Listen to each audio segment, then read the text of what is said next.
Hello বন্ধুরা, কেমন আছেন?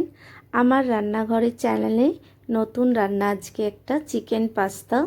তো জানি অনেকেই চিকেন পাস্তা রেসিপি করে খেয়ে নিয়েছেন, কিন্তু আমার চ্যানেলে নতুন। আমারও খাওয়া হয়ে গেছে অনেকবার, তবু আমার এই চ্যানেলে নতুন আর কি। কীভাবে রান্না করছি প্রসেসটা দেখে নিন। একটা পাত্র নিয়ে নিয়েছি, গ্যাসের মধ্যে বসিয়ে দিয়েছি জল দিয়ে। একটু লবণ নিয়ে নিলাম হাফ চামচের মতন, 1 চামচ নিয়ে নিলাম সাদা তেল।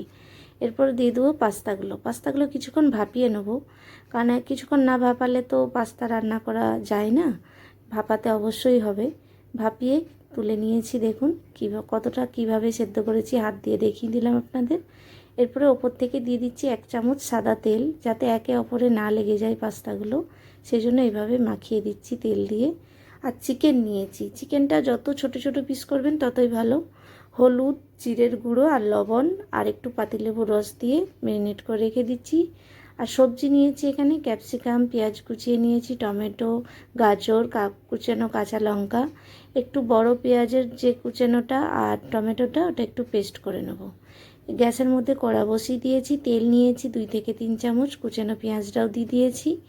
এরপর কিছুক্ষণ ফ্রাই করে দিয়ে দিচ্ছি আদা এবং রসুন কুচানো। আবার ওটা কিছুক্ষণ রান্না করে নেব।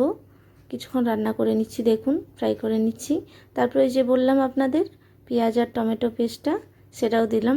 পাস্তাতে কিন্তু একটু পেঁয়াজ টমেটো পেস্ট এগুলো পেস্ট দিলেই সব থেকে ভালো হয়। আদা রসুন পেস্টও দিয়ে দিয়েছি। এবারে মশলা দিচ্ছি, দেখুন হলুদের গুঁড়ো, জিরের গুঁড়ো আর দিয়ে দিয়েছি একটু লঙ্কার গুঁড়ো। তারপরে আবার কিছুক্ষণ মশলা ফ্রাই করে নিচ্ছি, হালকা একটু জল দিয়ে ফ্রাই করে নিয়ে সবজিগুলো দিয়ে দেবো। আর লবণ দিয়ে দিচ্ছি স্বাদ মতন। পাস্তাতে সেদ্ধ করার সময় লবণ দেওয়া আছে, সেইভাবে লবণটা আপনারাও দেবেন।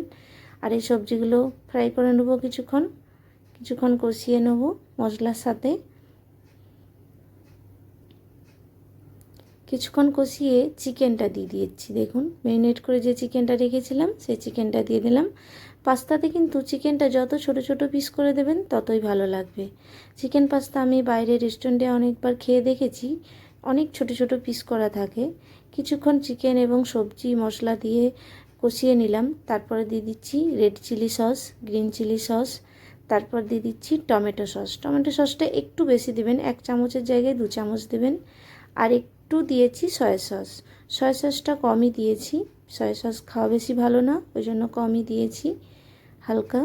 আবার কিছুক্ষণ কষিয়ে নিলাম। কষিয়ে নিয়ে দেখুন এই যে সেদ্ধ করা পাস্তাগুলো রেখেছিলাম, সেই সেদ্ধ করা পাস্তাগুলো দিয়ে দিচ্ছি। আবার সেদ্ধ করা পাস্তাগুলো কিছুক্ষণ ফ্রাই করে নেব। তারপরে এই যে রান্না তো প্রায় শেষের দিকে, তাই দিয়ে দিলাম এরপরে একটু গোলমরিচের গুঁড়ো আর কাঁচা লঙ্কা কুচানো। এগুলো দিয়েই কমপ্লিট করব রান্না। আর সব ঠিকঠাক করে স্বাদ দেখে নেবেন, তাহলেই বুঝতে পারবেন আর টেস্টও লাগবে। এই দেখুন রান্না আমার কমপ্লিট, খুব সুন্দর এবং হয়েছে খেতে। আর কি বলবো, আপনারাও বানাবেন এবং খুব কম সময়েই কিন্তু বানানো যায়। 10 থেকে 15 মিনিট সময় লাগে, বাচ্চা থেকে বড় সবার টিফিনেই দেওয়া যাবে। হাজব্যান্ডরা অফিসে গেলে বা বাচ্চারা স্কুলে গেলে তাদের টিফিনে দেওয়া যাবে, কিন্তু লঙ্কাটা ছাড়া দেবেন বাচ্চাদেরকে।